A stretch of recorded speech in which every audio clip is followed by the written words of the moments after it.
बघा,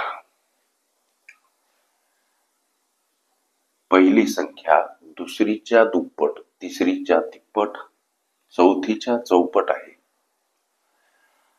जर चारही संख्यांची सरासरी 75 असेल तर चौथी संख्या कोणती? प्रश्न सोडवायचा कसा? पहिली संख्या दुसरीच्या दुप्पट, तिसरीच्या तिप्पट, चौथीच्या चौपट. इथं या 2, 3, 4 अंकाचा गुणाकार करा. 32, 6, 6 चूक 24. आता संख्या 4 आहेत, त्यांची नावं उदाहरणार्थ ABCD.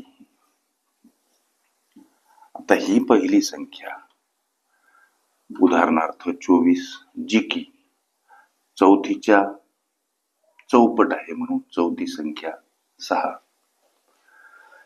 तिसरीच्या तिप्पट, तिसरी संख्या 8 आणि दुसरीच्या दुप्पट आहे म्हणून ही संख्या B 12. लक्ष द्या, पहिली संख्या दुसरीच्या दुप्पट, तिसरीच्या तिप्पट, चौथीच्या चौपट आहे.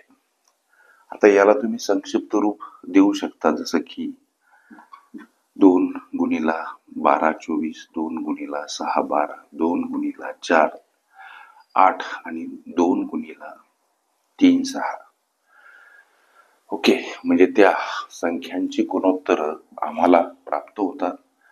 या चारही संख्यांची सरासरी 75.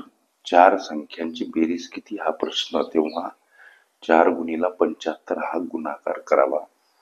4 पंच 20, 2 4 7 28 आणि 2 30. ही 4 संख्यांची बेरीज मिळते. आता हे गुणोत्तर इथं चलपद x वापरा प्रत्येक संख्या कोणती काढण्यासाठी, आणि हे सर्व गुणोत्तर अधिक स्वरूपात इथं मांडा. समोर चारही संख्यांची ही बेरीज. लक्ष द्या, 12 6 18 4 22 आणि 3 25x ही बेरीज. समोर 300, x ला एकटं करा. 300 कडे जाताना 25 भागिला स्वरूपात. आता x बराबर 25 1 25, 5 उरतात, परत 50 होतात. 25 दोन्ही 50, x म्हणजे 12 आलं. आणि प्रश्नामध्ये चौथी संख्या कोणती असा प्रश्न विचारला, अर्थात D ही संख्या कोणती? D ही चौथी संख्या आहे. लक्ष द्या, आणि D चं गुणोत्तर लेकरांनो आहे 3x. म्हणून या गुणोत्तरात मिळाल्या x ची किंमत 12 36 ही ती चौथी संख्या. प्रश्नकर्त्या विद्यार्थ्याने पर्याय दर्शवले नव्हते. ओके, संख्या शाब्दिक उदाहरणे ही माझी प्लेलिस्ट अवश्य बघा.